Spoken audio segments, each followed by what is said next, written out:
speaking about today. We do have a special guest. Donna Stewart is with us today from DHSS, the tribal health folks over there. They are going to take and be talking to us about the Alaskan Native Medicaid recipients.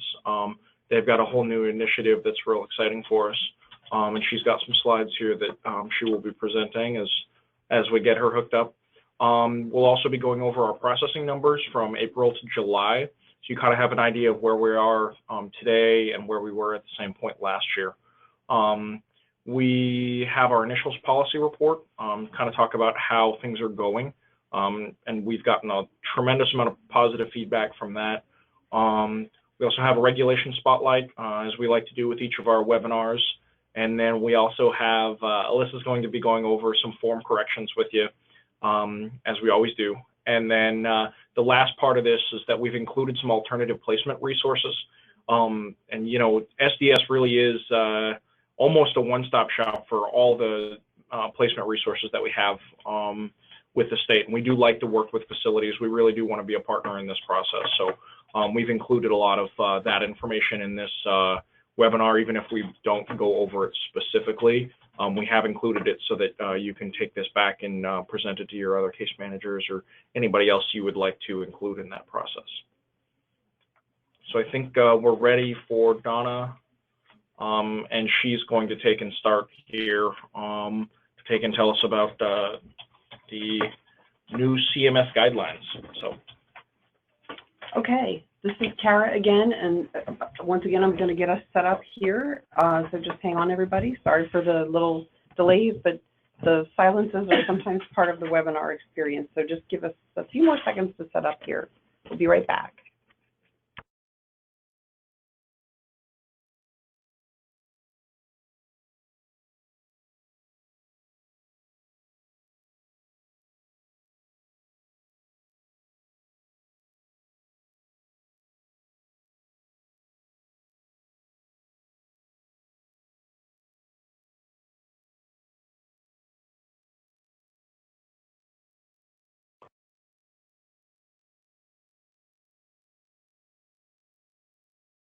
Okay, so our presenter, Donna, you should be unmuted and ready to talk. Can you hear us?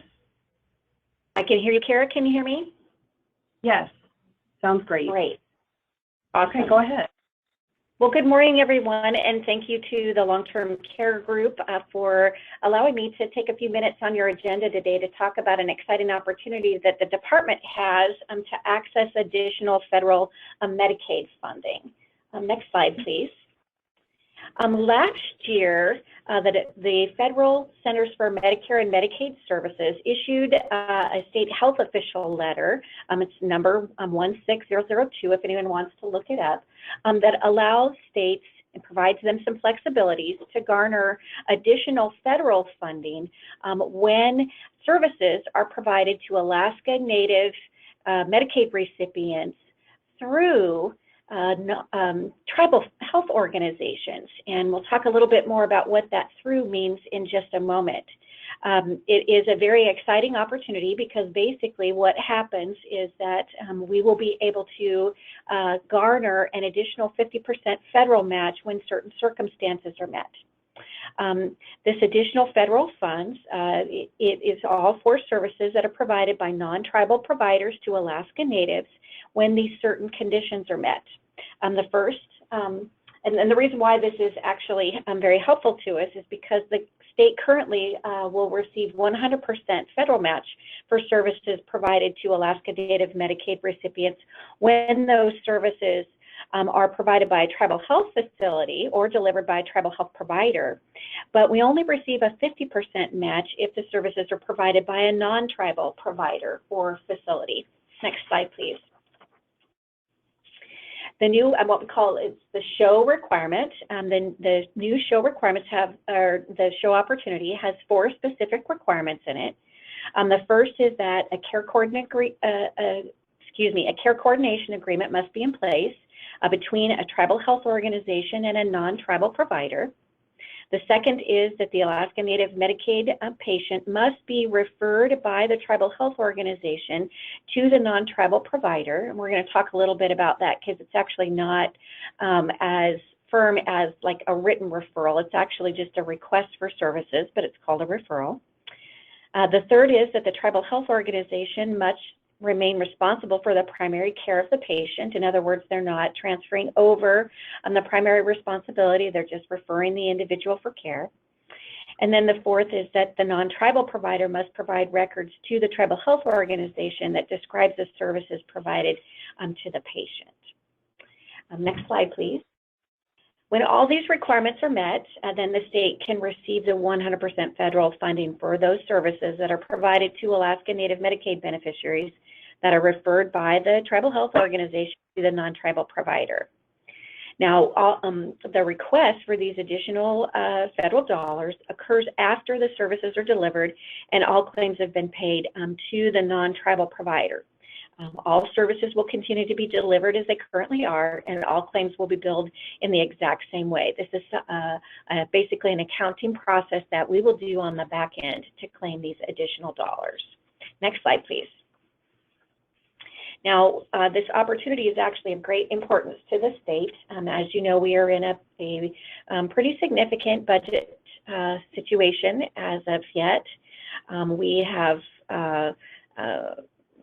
received information that not only did we receive budget cuts in 2017, but we can expect budget cuts in 2018 as well. And so the department overall is expecting to, probably have in that 17 to 20% budget reduction over these next 2 years, with these next 2 years. And with the opportunity for us to receive this additional federal money, we would be able to make up a good portion of that potential deficit. For fiscal year 2017, we were able to recapture $36.2 million in additional federal funding. And for fiscal year 2018, we are estimating that we should be able to collect about $42 million in additional federal funding. So every dollar that we can reclaim from through this tribal reclaiming process through the show allowances will help us to meet and backfill behind some of those budget cuts that we have received from the legislature.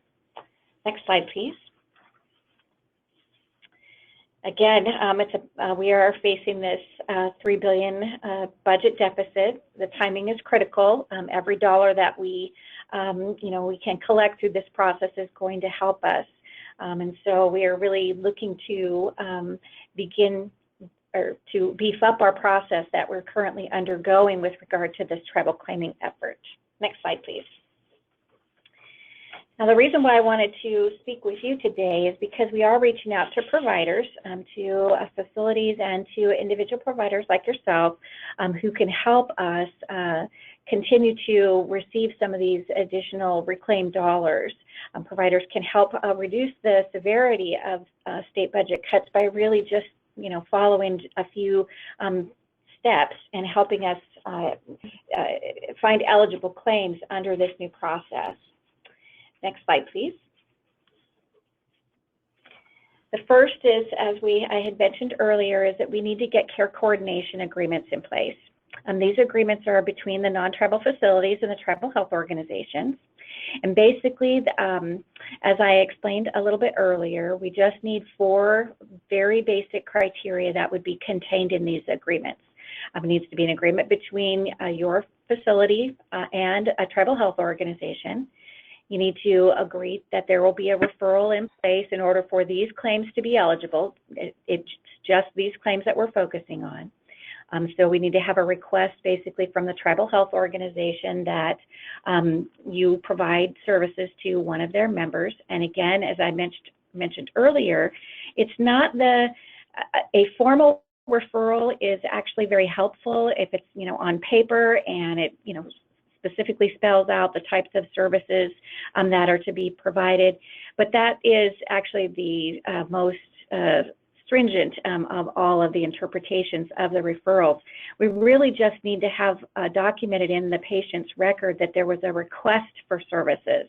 That documentation can be either on the tribal health organization side or it can be on the non-tribal facility side, and notation in the patient records that THOX contacted the provider facility and requested that services be provided for their member. So it can come in a variety of different formats. It doesn't have to be the very formal written letter of recommendation or letter of referral. As long as there is notation in the record that the services were requested, that would qualify. So that's the number one requirement. Well, it's number two. Care coordination is number one. Number two is that there is that referral in place. The third one is that the tribal health organization must remain the primary care provider for that individual. And it basically is just, that they're not turning over their patient basically for 100% ultimate medical decision control to the referred provider. The last item on that that must be included in that care coordination agreement is that there are records that go back and forth between the non-tribal provider and the tribal health organization to provide information on what services were delivered by the non-tribal provider. Now, when we're looking at services provided in a long-term care facility, that can be a little bit more challenging because you're going to have the individual under your care perhaps throughout the end of life of that individual. And those are some of the issues that we're hoping that the facilities would work out with the tribal health organizations as to how often information would go back and forth between the non-tribal provider and the tribal provider so that they are updated on the status of that individual periodically throughout the patient stay. So those are the four items that must be included in what would be considered the care coordination agreement. Now, the care coordination agreement could be very basic or very extensive as well. There's a number of ways in which this can be accomplished. There could be existing agreements that meet the SHOA criteria. You could also have a new agreement that with each of the tribal health organizations to help meet the SHOA criteria, or there is a master agreement that is moving forward through the Alaska Native Tribal Health Consortium that I'll be providing additional information on as well. That really is a very simple way for you to get connected to this. Now I want to talk a little bit about each of these options so that you might have an opportunity to consider whether you're already meeting some of these criteria, you already have some of these agreements in place with tribal health organizations, or whether you might need to make the decision to potentially sign an additional agreement in order to help us access some of these federal dollars. So next slide, please. So first I'm going to talk about the existing agreements that you may have in place. They can take any form or format as long as they include the required components. Again, the three of them are repeated for you here. Required referral or request for services, reference to the THO retaining the primary care responsibility for a referred patient, and then reference to those records going back and forth. Those are the primary components. Many existing agreements may already meet these. They could be transfer agreements with tribal hospitals, clinics, or individual tribal providers. A transfer agreement, basically they could have been in existence for several years, and if it includes those items up above, it's going to meet the requirement. There's no need for a new agreement to be entered. We just need verification that the agreement is in place and that those three requirements noted above are included in the agreement. Second possibility is a standing order agreement. If you have a standing order agreement with any of the tribal hospitals or clinics, that's not typically an agreement that you usually see with long-term care, but we do throw that in there just in case. You might also have a memorandum of understanding or a memorandum of agreement with a tribal provider or facility. That could also be the instrument that is used to verify the care coordination.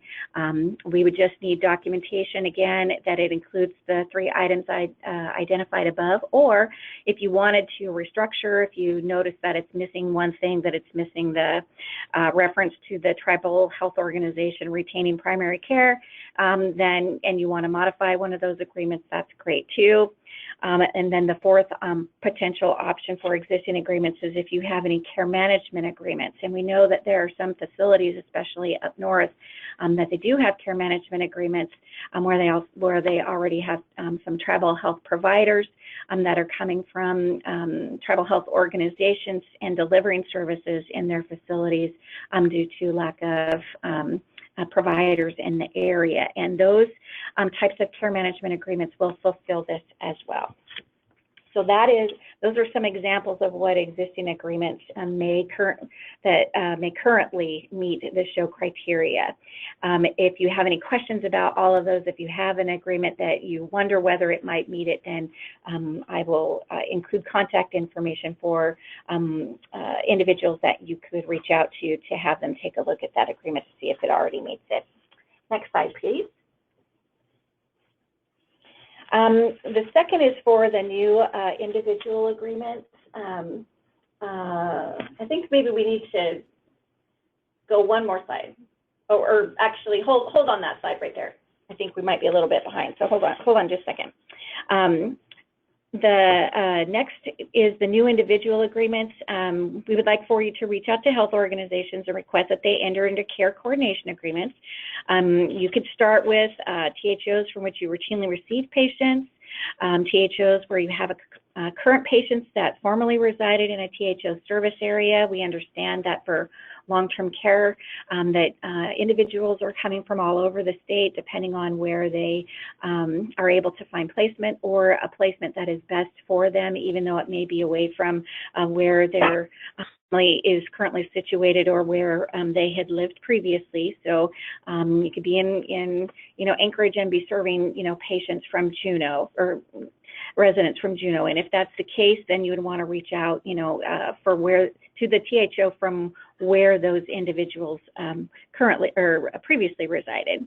You may also have other business relationships with tribal health organizations. Again, as I mentioned earlier, we know that there are some facilities that rely on the tribal health system to deliver services in their facilities, and so you'd want to take a look at whether you have that situation going on and whether you can get a care coordination agreement in place with them that would allow for this claiming. And then you might have existing agreements for transitional care or step-down care that won't necessarily meet the show requirements, but you might be able to work with those and ask them to enter into care coordination agreements that would help us to move this forward as well. It's basically just thinking about where your patients have come from, your residents have come from, and which tribal health organizations could you work with in order to get these agreements in place. So next slide, please.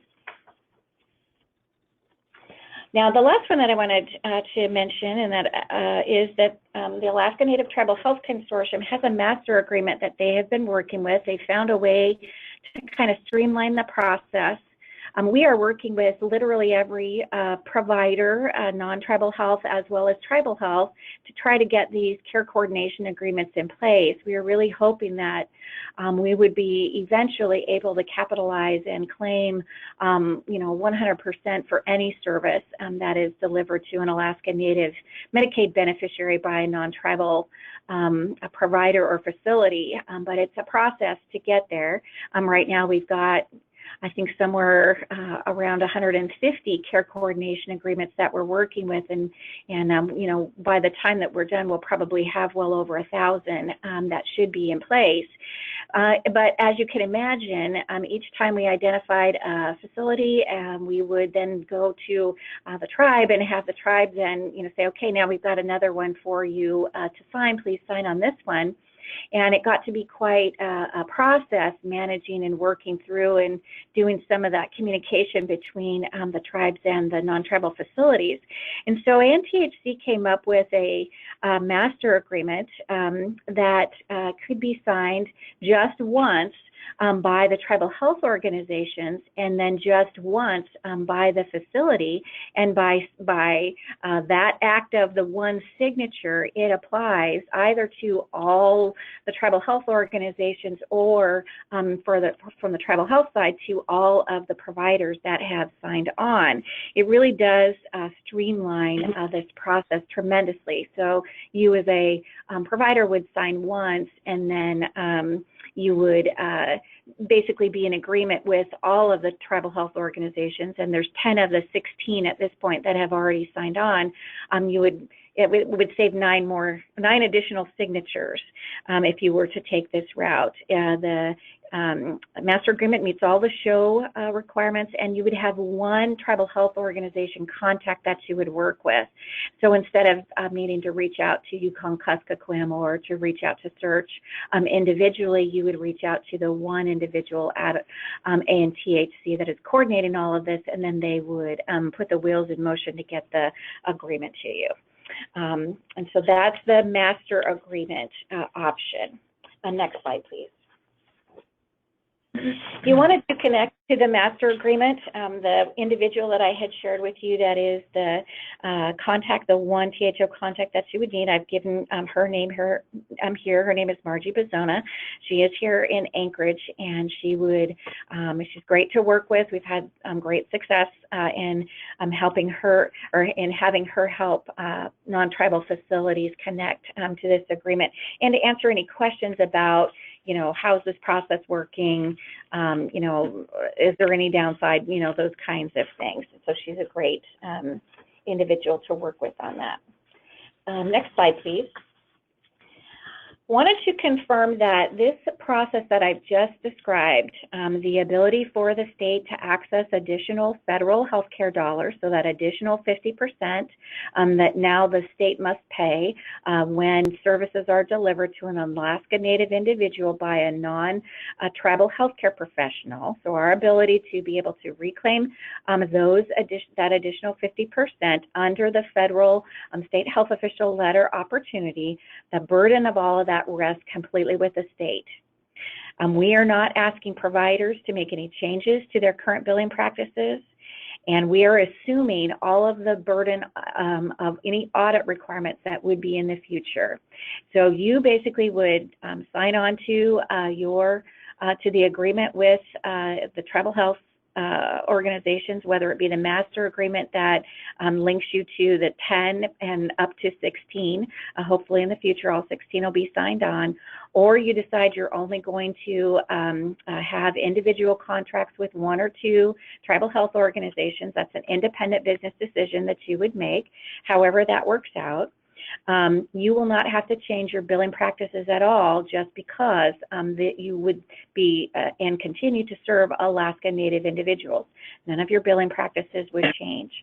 The only thing that would potentially be a difference in your current process, if you are not currently doing this, is the exchange of information from your facility to the tribal health organization.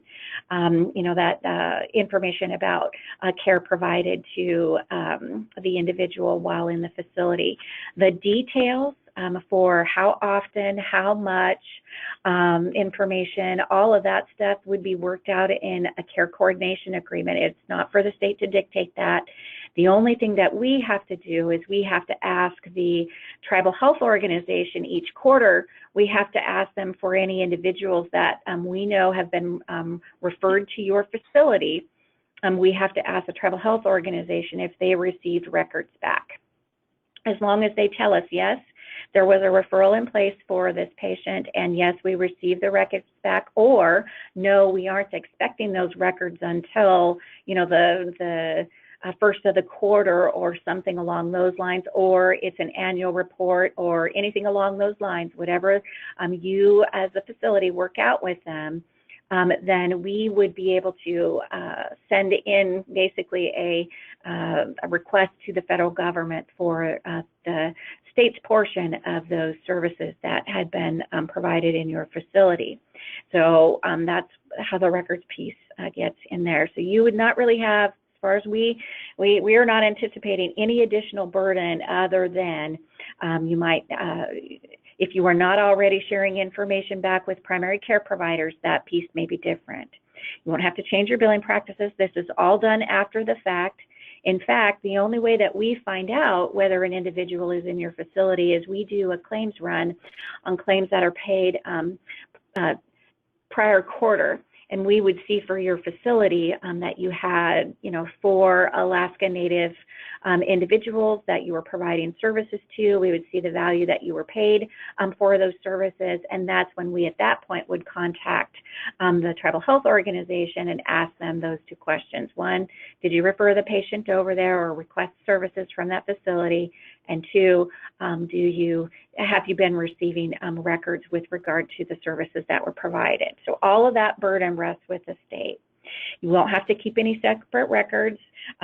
We are encouraging you to develop a process that'll streamline the referral validations, but that really is on the tribal health organization side. It's not on the provider side. So if you hear, or the non-tribal provider side, if you hear mumblings about that, it could be that the tribal health organization may ask for more routine sharing of information, but it should not affect anything. Again, it can be worked out in the care coordination agreement so that it's mutually of benefit to both. Now, CMS is going to, we expect that this is like every other process for receiving federal dollars. We expect that there will be audit burdens placed on the state, and that should anything come up for audit, it would be the state that is audited. It's not the facilities and it's not the tribal health organizations, but we may, if we note that a record, we received a no on whether records have been received because they're not due until June 1st or they're not due till the end of the quarter, anything along those lines, then we may do a verification that the records have been provided to the tribal health organization. But that's really about it. So next slide. So with that, I know that I have gone through that information fairly quickly. Just as a recap, the state is really looking to develop additional care coordination agreements. We're reaching out to you as the long-term care community to see if you would please work with the tribal health organizations to connect and get these care coordination agreements in place. I encourage you first to look and to see if you already have existing agreements, and if you do, to let us know as quickly as possible so we can get that process in motion. We can begin claiming for some of the services that you have been providing to Alaska Native Medicaid recipients. If you don't have the agreements in place, I've identified the 3 potential areas. Look to existing agreements to see if they meet the existing criteria. If not, consider entering into agreements with first those tribes where you have individuals that formerly received services from that tribe, or if they've lived prior to placement in your facility in a tribal health organization service area, or if you have any other business relationship with a tribe that you have an in where you could talk with someone about potentially engaging in these agreements. And then the third opportunity is through the ANTHC master agreement, and I've given you the contact information for Margie, who would be very interested in working with you to get those agreements in place. Once the agreement is in place, and then you would basically, as the facility, you would just follow along with whatever was contained in the agreement with regard to transfer of records back to the tribal health organization. And then through those efforts, we in our office here in tribal health will be pulling your claims on a quarterly basis, identifying the Alaska Natives that receive services in your facility, and then verifying the referral and the records transfer, and then we will be able to collect that additional 50% from the feds for those services. So with all of that said, I would like to open it up to questions. If you have any questions that I can answer right now, I would be happy to do that. And at the end, I've got contact information for you as well, so you could reach a member of our tribal health program staff, should you have questions, beyond the call today as well. So any questions? Thank you, Donna. This is Kara, and this is a lot of great information. A few folks have written in some questions, and I'll just start. When you type in your question, I'll see it, and then I'll ask on your behalf, and then Donna, you can answer, okay? Our question was, what does SHO stand for? SHO is State Health Official Letter, and that is the official means by which the Centers for Medicare and Medicaid Services communicate changes in policy directives to state Medicaid agencies. They used to be called the State Medicaid Directors Letters, but then due to a variety of different changes at the state's level, not just in Alaska, but throughout the states, they decided that they would change that to State Health Official Letter. So it's an official communication from the Centers for Medicare and Medicaid Services. We just affectionately call it the SHO. The number that has been assigned to this particular opportunity is 16-002, and it's on one of the first slides that I had shared with you or that we had gone through today, if you would like to look it up for reference. It's actually a pretty easy read, and each of the 4 items that I had indicated should be included in the care coordination agreements are articulated very clearly in that letter if you are interested and would like to have additional background on our request today. Okay. A couple of questions after that. I think I might be able to answer this, but what was MOU and MOA? That was Memorandum of Understanding and Memorandum of Agreement. Did you want to add to those acronyms? Okay. Nope, that's correct. Typically, for a variety of different reasons, those are they're less structured agreements between 2 parties, and even though they may not be as formal as a blown-out contract or other type of agreement, they still meet the requirements of the State Health Official Letter, and we can still use those as support for this reclaiming effort. Okay. Okay. Is there an action that a social worker would need to take for their organization? If some of us are, what would they do, if anything?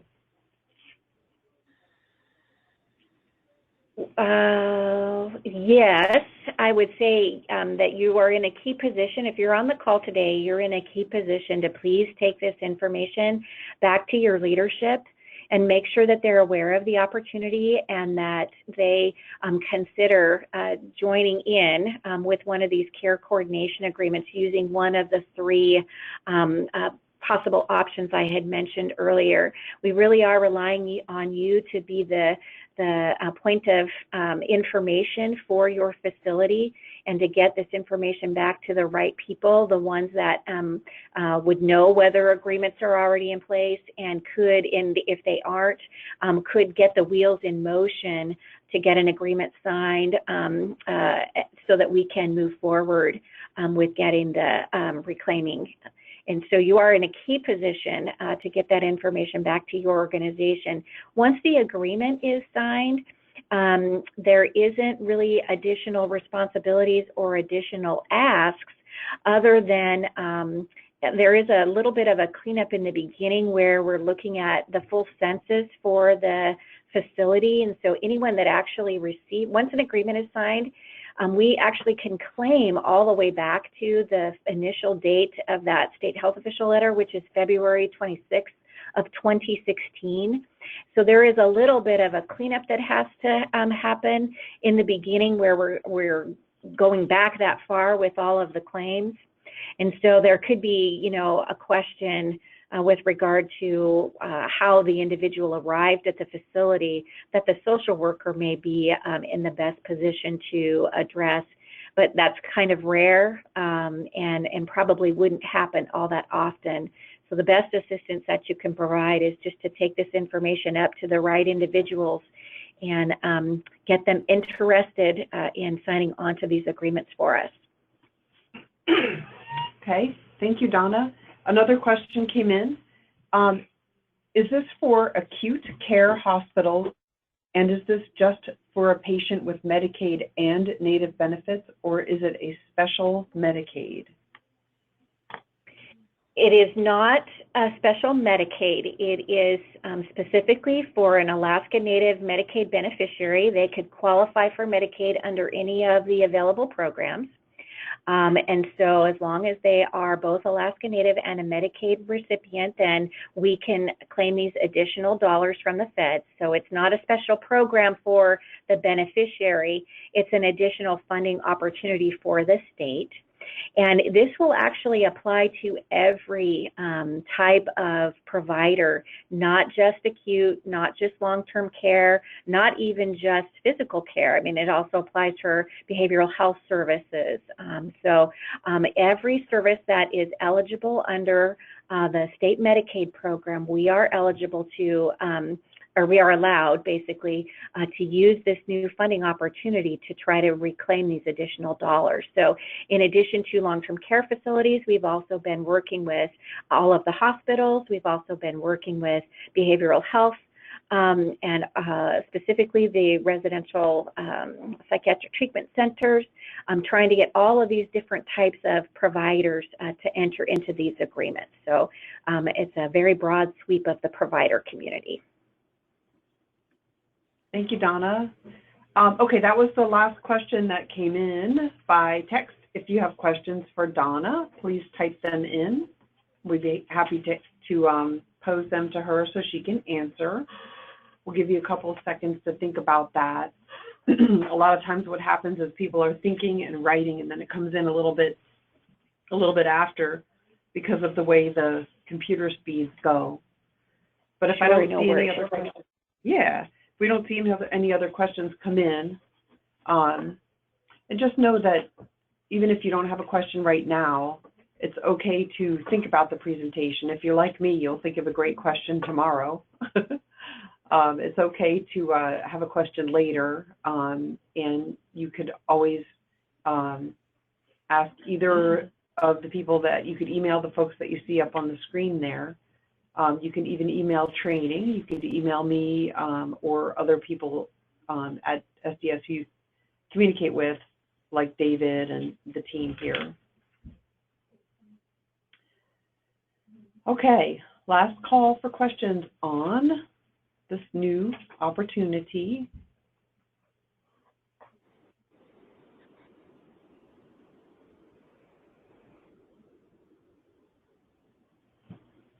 All right, I'm not seeing any new questions come in.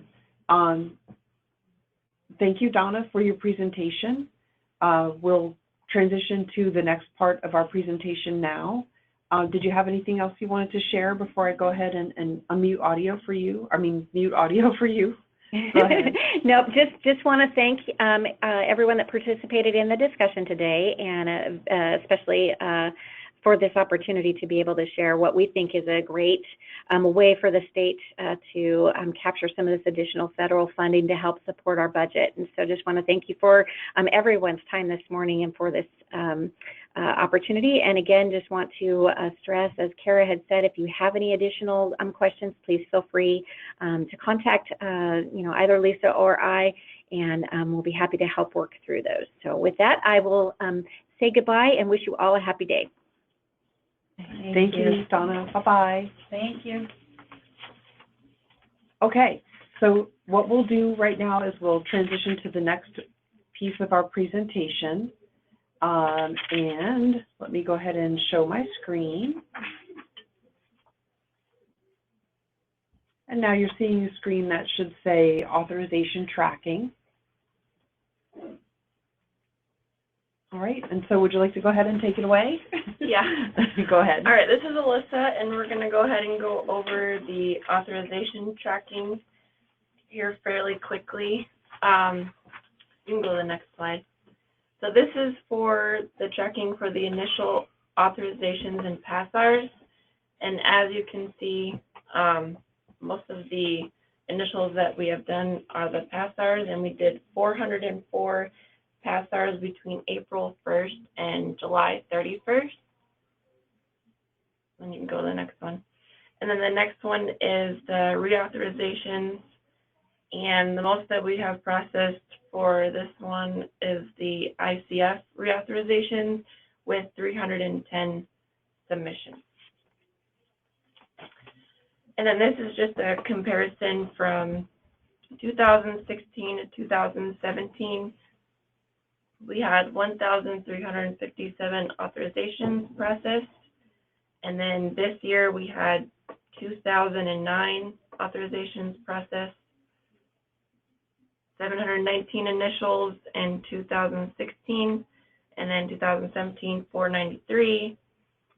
2016 we had 367. 2017 we had 712 PASRRs. In 2016 we had 371 REOS, and 2017 we had 561 REOS.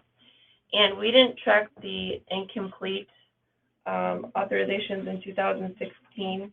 This is something new that we started this year, and so far we've had 283 incomplete authorizations. That means that something has been missing on the form and has been sent back for correction.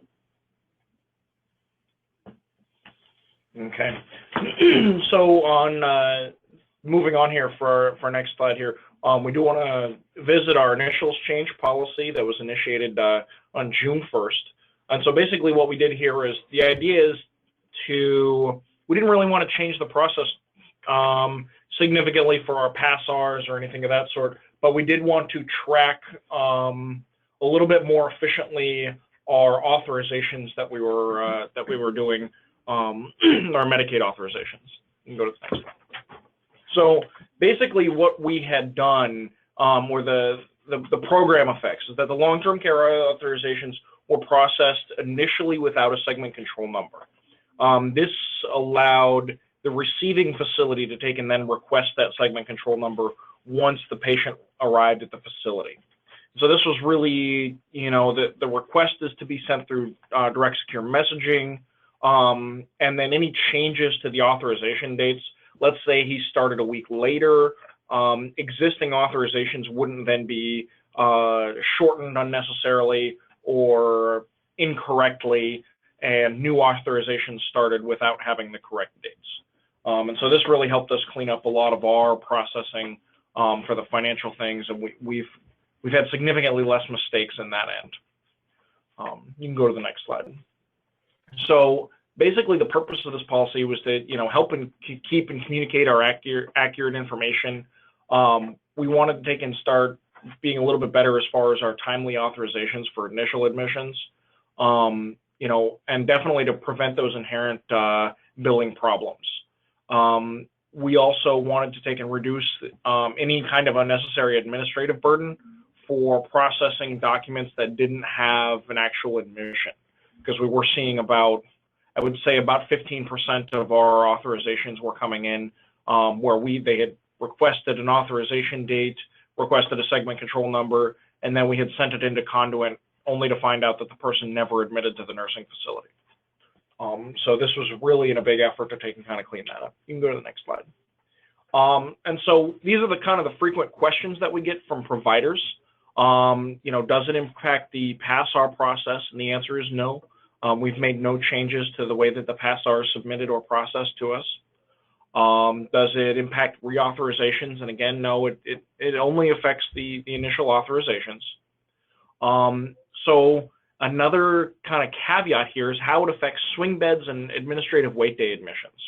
And so really the idea was that if somebody is going from one facility to another where there's travel in between and, all of those arrangements have to be made, where our dates are no longer accurate because, there's a day here or a day there where the person doesn't go, that's what we were looking for. But if somebody is simply changing status in the hospital that they're staying in, so if they're going to be staying in the same bed that they were before, just changing to a swing bed status, or if they're in the administrative wait day, they're not changing facilities. So we really don't need to take and wait to be able to process the segment control number for you. We just would like that request to come in, via the email that you send the authorization request in. So that way you're basically telling us this patient isn't going anywhere. They're not transferring to another swing bed in a different hospital. They're staying with us. Then we can authorize the segment control number immediately instead of having to wait for the request to come back from the facility. Another question that we get a lot is, can the admission dates be left blank?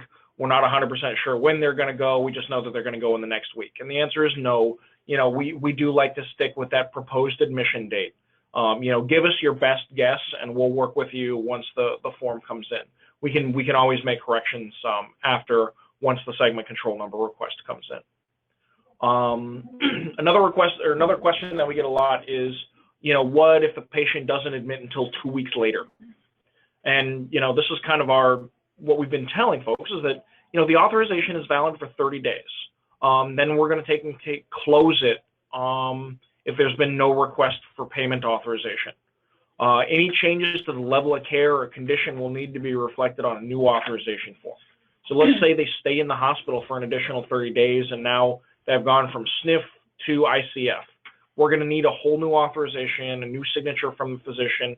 The person's changed in their condition significantly enough where we're going to need new documentation for it. So anyway, that covers our initial policy change. We've gotten a lot of positive feedback from the community, and I hope it's working out for you as well as working out for us, because it's been a pretty big success for us.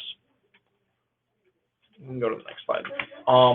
So we'll go over our regulations spotlight, and you'll notice we are kind of moving quickly. We're trying to give you as much time for questions here at the end as possible, and we do have a lot of information to cover, so we will go through this as best we can. So the reason that we're highlighting the transfer of recipients regulation here is because it also covers important information for our level of care changes. And it's something that's, become a point of emphasis for us. So this is the important part that we want to take and talk about today, is Section A here. It says no later than 7 days after the nursing facility transfers a recipient to another level of care within the same facility, the nursing facility must notify the department of the transfer by submitting the current request for a level of care authorization on a form provided by the department. So basically, when we ask for a level of care change, we're asking for the long-term care authorization document marked appropriately, and you'll see the screen above. It must be signed by a physician, as that physician's signature date is very important. That's the date that we're attributing to that level of care, because the doctor is the one who is saying that this person is changing level of care. We're also hoping that, depending on what has happened in the person's level of care change or condition change or what else, is also reflected in the plan for discharge. And also in the treatment section there, you'll notice for the medical reason for admission or continued stay, that's where you're mentioning your treatment. If you run out of room, let's say, you're now doing wound vac, you're doing PTOT, you've got a bunch of different things that you're related to their treatment, and that little medical reason for admission spot there just isn't big enough, you're more than welcome to attach an addendum to that onto the form. We're happy to accept that. We do try and work with these work with you on this so we don't have any problems. The other thing that comes in with a level of care change is that SDS may request medical records to find out what exactly has been going on. So, if it a lot of times it will be easier for the facility to just send, the most recent visit notes or, the medical notes where the decision to make a level of care change was made. You can go to the next slide. So Alyssa will be highlighting our form corrections here. All right, so I'm going to be talking about the form corrections, which is how most of the forms come back to you when it's incomplete and something is missing. So the most common mistakes and corrections are the missing dates, so that's the proposed and actual admission date on the PASRR, and then also the dates of coverage. I've seen where they have the to date or the from date and they don't have the to date, so we don't know how long that person is going to stay there when we have an incomplete date entry. And then also we have the signatures that are often missing from the physician, and then also the person filling out the form. We also have travel requests. Sometimes on the front page of the long-term care form, we'll have dates on there, and then the second page, it won't have the travel portion filled out, which is what we send to Dixie Blee with travel. And then we also have a lot of issues with the categorical determinations, the exempted hospital discharge, primary dementia in combination with mental illness, convalescent care, primary dementia in combination of intellectual disability or related condition, terminal illness, and severe physical illness. And then we also have the discharge documentation, which David will cover a little later. You can go to the next slide.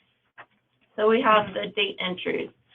And here you have on the screen, you can see where exactly the dates are needed. So you have the proposed and actual admission date, and then you also have the date that the physician signed the form, and then also the date that the person who filled out the form is sometimes missing too. And then also the proposed and actual admission date on the long-term care form.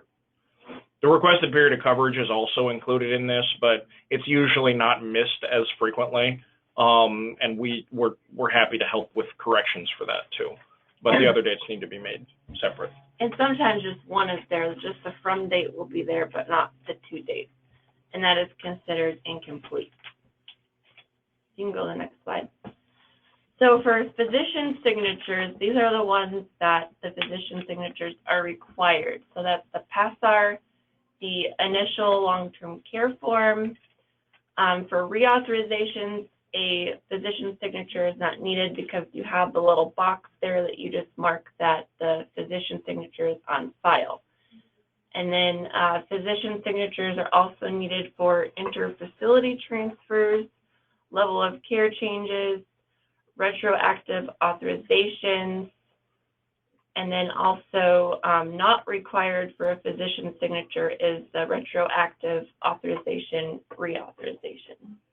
So the best example that I can give of this, where the distinction between the initial is that if somebody goes to your facility under a PASRR only and is requesting Medicaid authorization back, and they've been there for, you know, a very short period of time.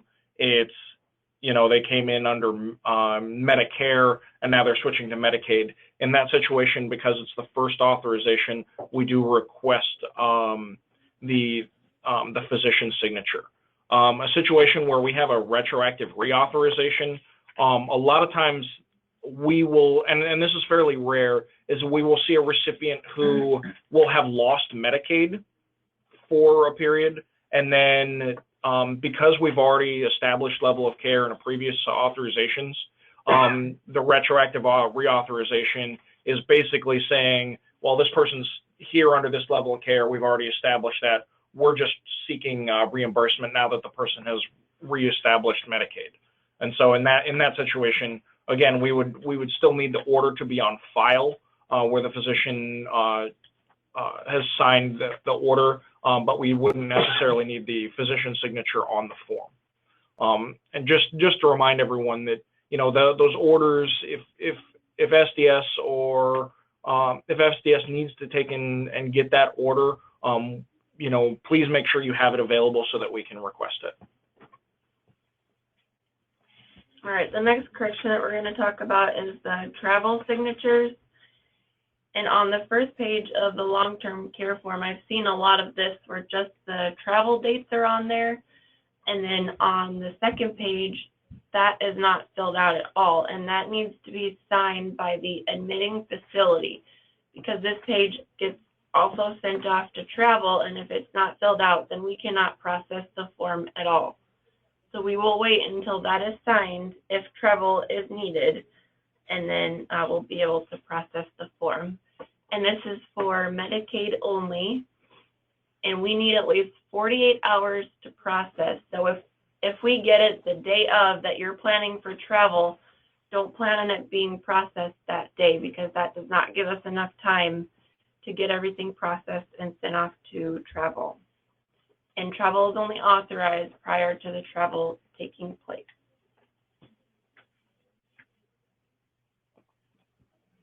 Okay, so just to go over our PASRR categories, again, we kind of brought them up briefly before, but you'll see kind of the three sections there that we're talking about. And the idea behind our PASRR process is that we're really looking for a known or suspected mental illness, intellectual disability, or related condition. And if somebody doesn't have a formal diagnosis, but you suspect that they may have something, then we're going to take and want to indicate that on the form. And the way that you do that is by really looking at, we have categorical determinations, but those are if you're exempting the person.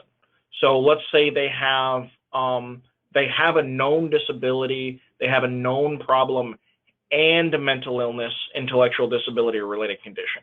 That's one of those situations where you would mark the PASRR categorical determination if you are trying to exempt them from the level 2 evaluation, or at least delay the evaluation.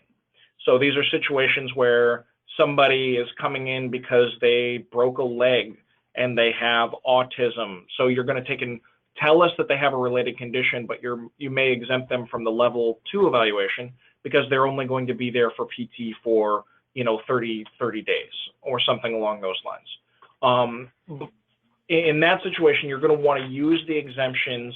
You're going to want to use the PASRR categorical determinations because you're exempting the patient from that level 2 evaluation because they don't need the specialized services.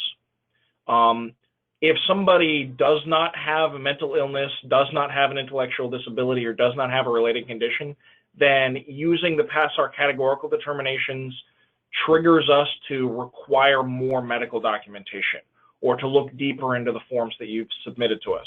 So if you mark that they have a terminal illness, but they don't have any problems, then we're going to have to take and go look to and see if you're trying to tell us that there is a problem somewhere.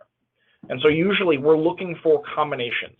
If somebody has a PASRR categorical determination checked, we're usually going to be looking in section 2 there for the inclusion of that diagnosis. Or let's say they have severe alcohol abuse or substance abuse, but they don't have any known mental illness or intellectual disability, but you're looking for us to take and there's a possibility. The purpose of the PASRR is also to identify suspected problems. And so you'll want to mark in section 3 that, they have that substance abuse disorder, and we may have a suspected diagnosis, but we don't have anything concrete. And so that's the other purpose of the level 2 evaluation, is to go out and see people and really give them the opportunity to evaluate them in a way that they may not have been evaluated in the past. But, please be aware that the categorical determinations are there to exempt somebody from the process, and only if they have a condition that's suspected or included. So I'll go ahead and we're going to move to the next slide here.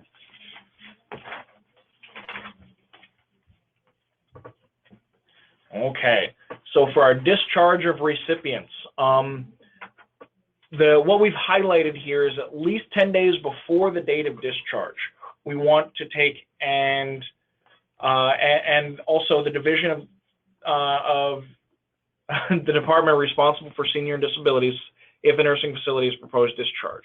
And so what the discharge of recipients regulation is speaking to, at least that we're making a point of emphasis, is our facility initiated discharges. And so anytime that the facility has taken and initiated a discharge because you believe that the person in the future or does not currently require nursing facility services or placement, SDS also needs a copy of that discharge. And that is required to be sent to us at least 10 days before the date of discharge. It gives us an opportunity to help connect them with additional resources for their transition out of the facility, and also it kind of gives us a better idea of people who are entering the community that may need services. And so, why is this important for us? So SDS is focusing on the discharge requirements to address, again, our regulatory compliance. That's something that we really, it's been a point of emphasis anytime we address training with the community. Our facility-initiated discharges, again, they need to be sent to the facility, but we also want to remind everyone that for this process, this is comprehensive and retroactive.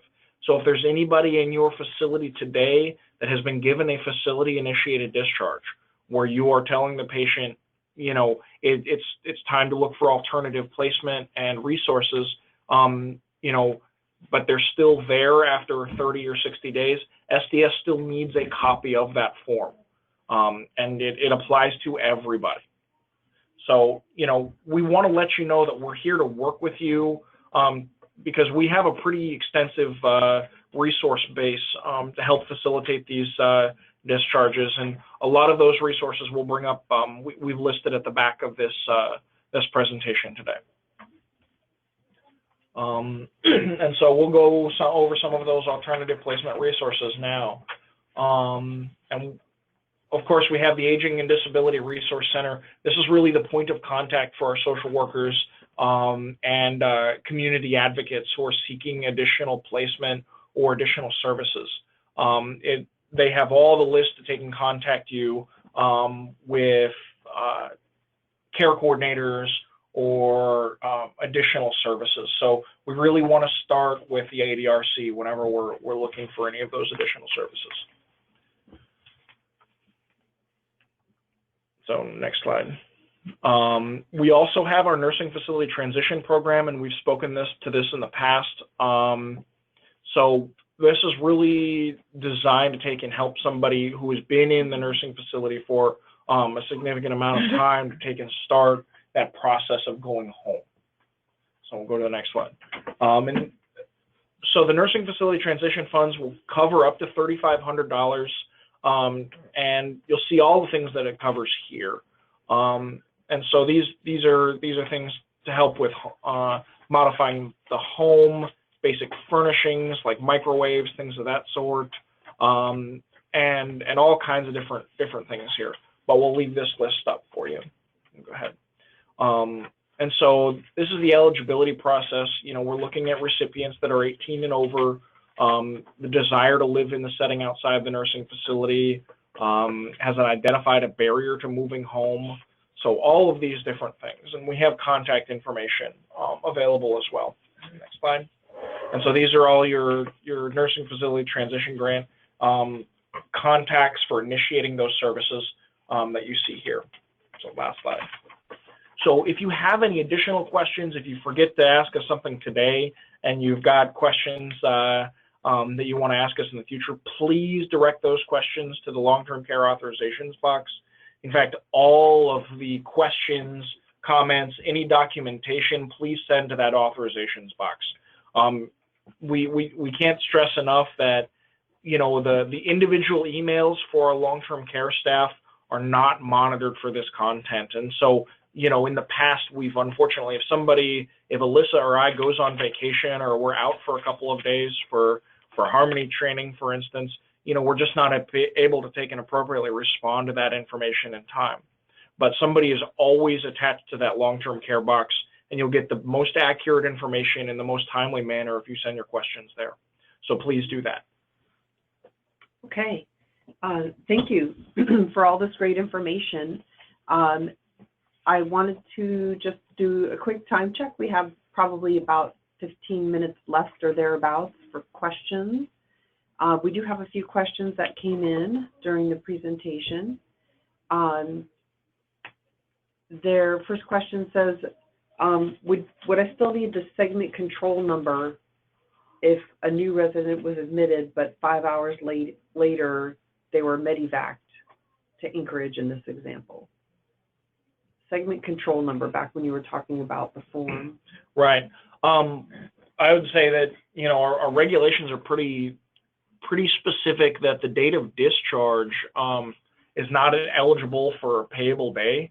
And, because it doesn't look like they were in the facility, you know, for a full day. So I would imagine no, that you would not be submitting that request for authorization. Okay. More about the form. What if there was no condition change, no decline or improvement, but therapy may be discontinued due to refusal of the patient? None of the options meet the true reason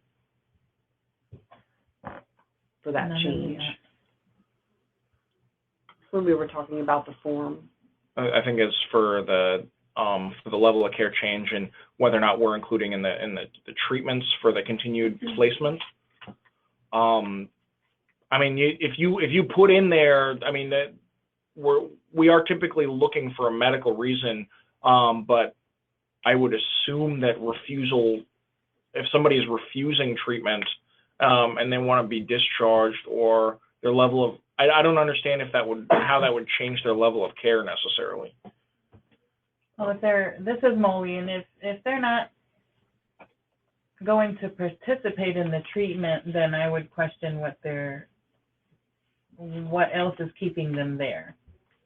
Are there other skills needs that the person requires? Is it truly a decision on their part, or is it a symptom of a condition?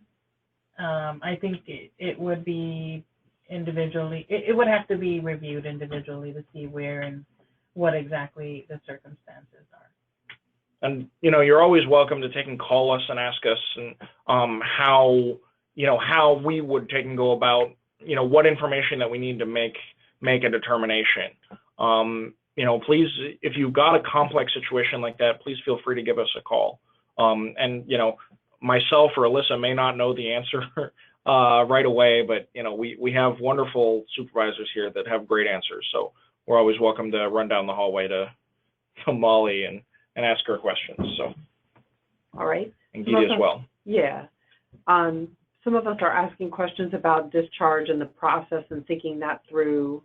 The theme is safe versus not safe discharge and what are treatment options and things like that. And there's a couple of them. Two of us have asked about forms. What form do we provide to SDS for facility discharges? So for a facility initiated discharge, the documentation that you've provided to the patient so the discharge notice to the patient and the discharge plan. Those are the documents that we're looking for in that sense. So, you know, what the care plan is to make it a safe discharge. That's what we're looking for. All right. Okay.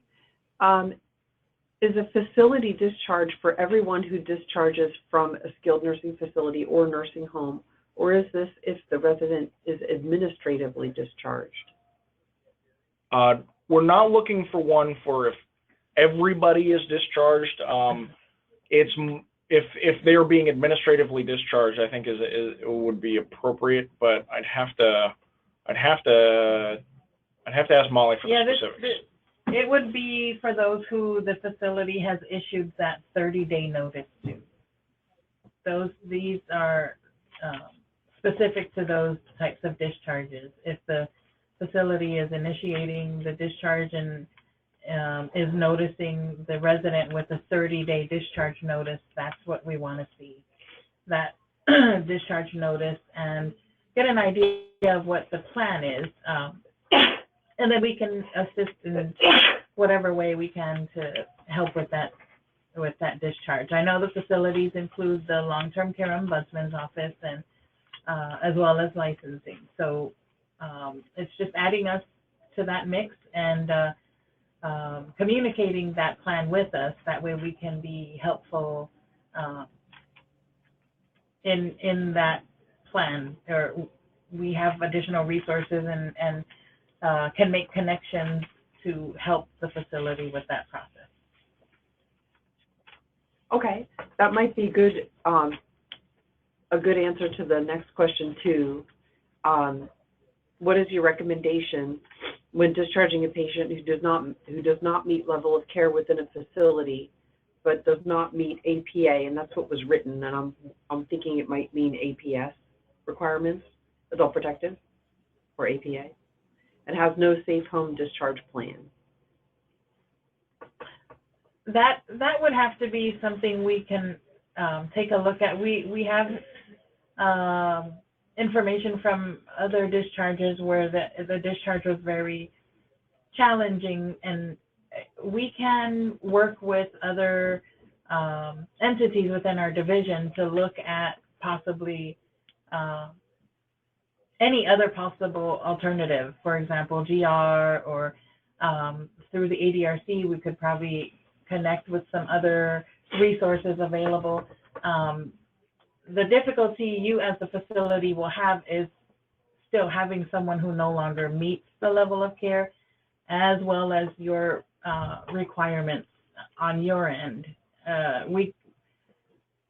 I'm sure we'll have many more challenging discharges, whether it's a safe discharge or to even have a location to discharge to.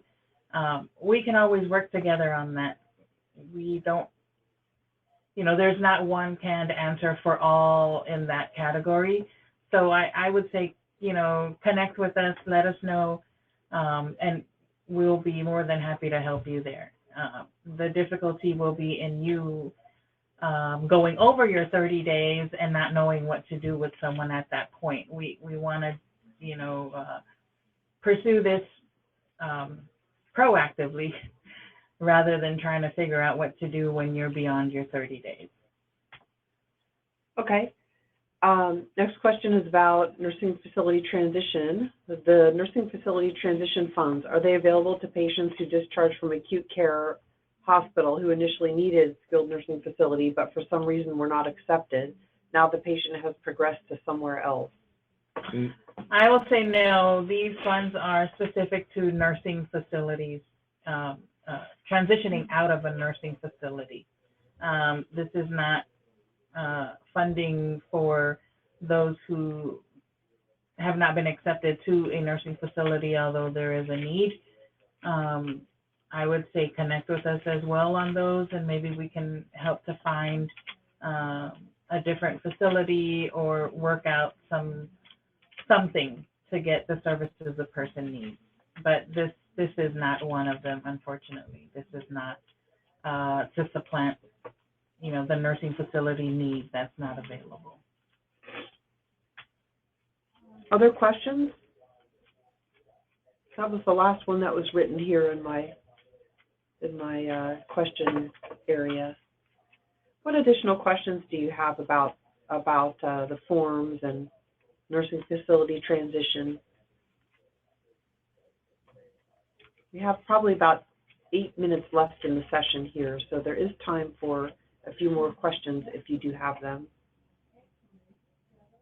We'll give you about 30 seconds to think about that, so you won't hear us here for just a little bit while you're thinking, and we'll watch for your texted questions.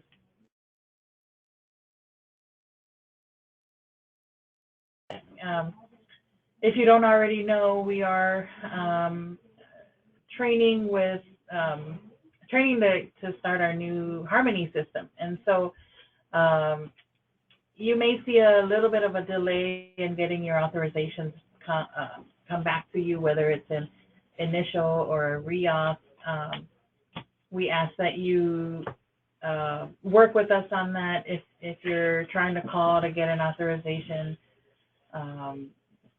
or check up on the status of an authorization, just understand that we are working to change our systems over, and so in the process you may see a delay. You may see times where Geeta may not be available, or David, or any one of the long-term care staff.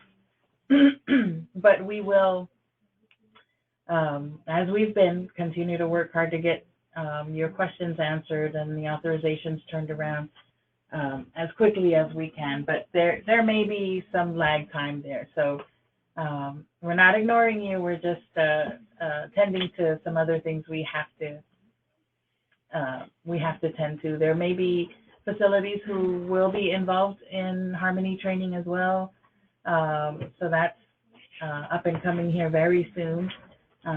It's going to be a new system, and it's going to take some time to learn and to master. So more to come on that. We just ask that you help us and just understand that there may be some slight delays, very, very slight delays.